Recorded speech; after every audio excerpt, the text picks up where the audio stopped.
मुलगी नांदेडची का कुठली मला माहित नाही. मी एक शेतकरी. मी सांगताना असं सांगतो की पुढाऱ्यानं तिची दक्षता घ्यावा. त्या माझ्या लाडक्या लेकीचं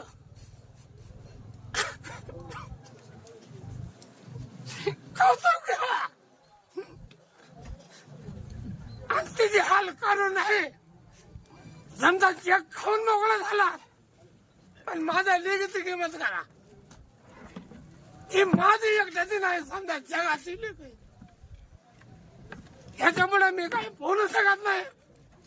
पण एक करा, ते काम तर मला करताना ते काय लवड बोलू नका. त्याला करता न करता पण पुढचं उपस्थित येते. सोडा तुमची जवान द्या. करता काय अधिकाऱ्याला एवढीच विनंती तुमची मत घाला येऊ.